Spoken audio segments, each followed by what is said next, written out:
Number 1. The first dollar. You're 16 years old, folding shirts at a retail store for $8.25 an hour. And your manager just explained the company 401k match. Put in 3% of your paycheck, they put in 3%. You're earning $660 a month. 3% is $19.80. You take home $561 after taxes without the contribution, $544 with it. The $17 difference feels massive when you're saving for a car. Your manager, who's 34 and still folding shirts, says do it anyway. You don't. 6 months pass. You're still at the store, still not contributing. And you download a compound interest calculator because someone on a finance form mentioned it. You input $19.80 monthly, 7% annual return, 49 years until you're 65. The number that appears is $142,788. You input it again thinking the calculator broke. Same number. You walk to your manager's office. You ask about the 401k forms. She doesn't say, "I told you so." She slides the packet across the desk. You sign it. The next paycheck deposits $39.60 into an account you forget exists for 2 years. The forgetting turns out to be the most valuable part. Number 2, the spreadsheet. You're 22, 3 months into your first salary job at $52,000, and you build a spreadsheet at 11:30 p.m. on a Tuesday because you can't sleep. Column A is years. Column B is your age. Column C is your balance. You're contributing $4,333 annually now between your money and the employer match. 7% returns, same as before. You add a row for every year until you're 65. The numbers climb slowly at first. At 25, you'll have $14,103. At 30, $36,891. You almost close the spreadsheet. Then you see age 40, $107,429. Age 50, $250,147. Age 60, $518,892. Age 65, $758,451. You didn't add money beyond the initial $4,333 per year. You scroll back up to verify. The formula is correct. The growth from age 60 to 65 alone is $239,559. That's more than you contributed in the first 15 years combined. You add another column. This one shows what happens if you increase contributions by 1% of your salary each year. The age 65 number becomes $1,264,073. You save the spreadsheet as retire_calc_final. You'll open it 847 more times over the next 4 decades. The name is wildly inaccurate. Number 3, the raise you didn't notice. You're 28, you got promoted to $73,000, and you increased your 401k contribution from 8% to 10% because the percentage felt clean. The monthly difference in your paycheck is $97. You spend it without thinking. Coffee, rideshare, the occasional dinner out. The account balance is $68,492.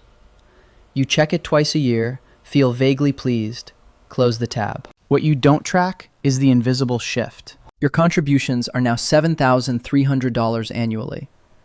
Your employer adds $3,650. The total is $10,950. But the account earned $4,794 last year just from existing. You contributed more quarters, but the pile itself generated 44% of what you put in. This reversal, where the money makes more than you add, already happened. You missed it. At 32, the account hits $128,903. The market returns $9,023 that year. You contribute $11,680. The ratio is tightening. At 35, the balance is $201,847. Returns, $14,129. Contributions, $12,450. The account is now working harder than you are. You're in a meeting about Q3 targets when the crossover occurs. You don't know it happened. The money doesn't care whether you notice. Number 4. The graph that breaks. You're 38, and someone at a dinner party mentions their financial advisor showed them a compound interest graph that looked like a hockey stick. You go home and graph your own account. The line is flat for years, then suddenly vertical. You add a second series, showing total contributions over time. That line is perfectly diagonal. The gap between the two lines is returns. For the first 12 years, the gap barely exists. Then it separates. By age 50, the projected gap is $143,000. By 60, it's $402,000. By 65, it's $681,000. You put in $383,000 over 43 years. The market generates $681,000 just from percentage growth on an expanding base. The money you deposit is kindling. The real fuel is time multiplying earlier deposits. You look at the balance today, $287,431. If you stopped contributing right now, never added another dollar, and let it grow at 7% for 27 years, you'd have $1,512,019 at 65. The contributions you make from age 38 to 65 are rounding errors on what's already compounding. You don't stop contributing. But you understand now why your manager, who started at 34, still folds shirts. She wasn't 16 years late. She was 18 years late. The difference is $4.2 million. Number 5. The window. You're 44. The account shows $512,788, and your daughter is 16, working her first job. You try to explain compound interest. You show her the calculator. You input her numbers. She'll earn less than you did at her age, because it's a coffee shop, not retail. Minimum wage is higher, but hours are fewer. She can put in $25 a month. You show her the output. $183,940 at 65. She doesn't believe it. You increase the monthly amount to $100. The number becomes $735,761. You show her what happens if she waits until 22 to start. Same $100 monthly, same returns, 6 fewer years. The age 65 number drops to $524,558. The cost of waiting is $211,203. She asks if you'll match her contributions. You say yes, immediately, whatever she puts in. She starts at $50 a month. You match it. The combined $100 goes into a custodial account you'll transfer at 18. You check it more often than your own. 3 months in, she asks to increase to $75. You tell her the car can wait. She says she knows. The account balance is $288. The graph already looks like a hockey stick if you zoom out 49 years. You zoom out. You leave it on the screen. She walks by, sees it, doesn't say anything. 2 weeks later, she's at $100. You're watching the most important financial decision of her life happen in real time. She doesn't know it yet. Neither did you at 16. The window is open for exactly this long. Number 6. The inheritance. You're 52, your father dies, and the estate includes $87,000 in cash. Your sister wants to split it immediately. You run the numbers. If you deposit your half into your retirement account, it becomes $314,192 by age 65. If you spend it, it becomes $0. The choice is obvious until you remember your father worked until 68, died at 71, and spent exactly 3 years not working. He saved everything. He delayed everything. He bought the cheaper car, the smaller house, the vacation he could afford instead of the one he wanted. His 401k balance at death was $1,240,877. Your mother inherited it, rolled it to an IRA, and will likely never spend half of it. She's 70, healthy and frugal. The money will pass to you and your sister eventually, compounded for another decade, untouched. You take $10,000 from your inheritance and go to Scotland. You stay in hotels your father would have called wasteful. You eat at restaurants he would have skipped. You spend money like it might disappear, because you watched it disappear without being spent. The remaining $33,500 goes into your account.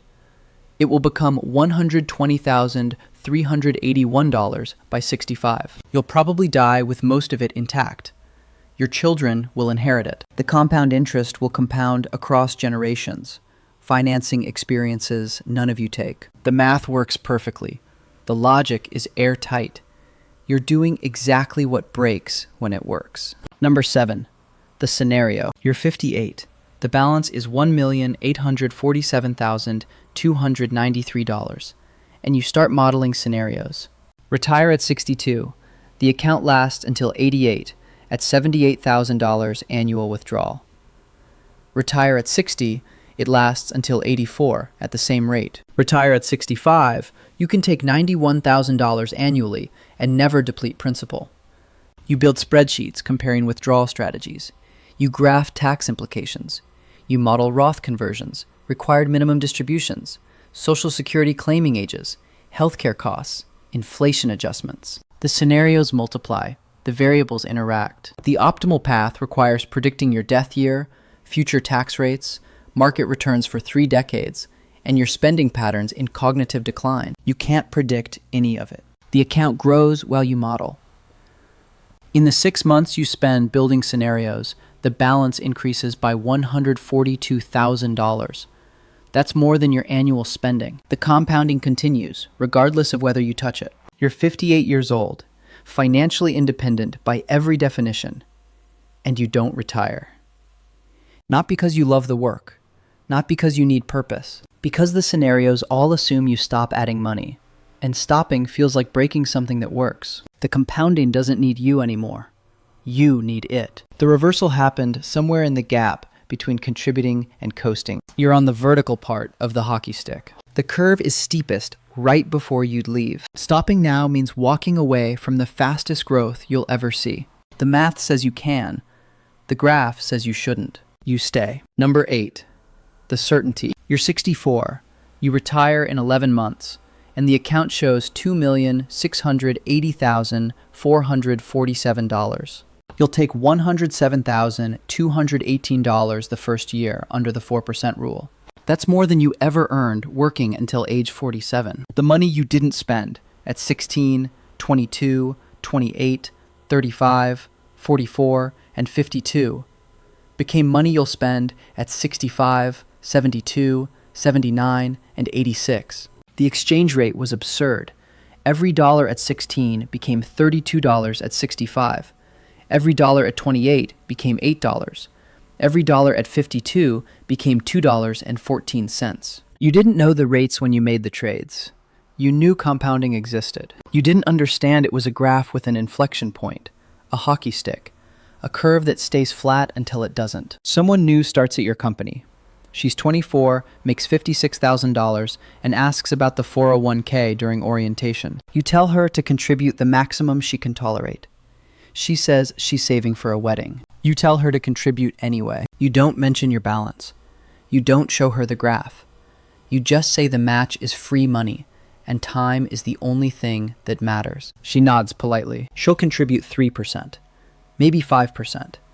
She'll think about the wedding, the house, the car. She'll check the account twice a year. She'll miss the inflection point when it happens. In 40 years, she'll try to explain compound interest to someone who doesn't believe the numbers. The graph will still look like a hockey stick.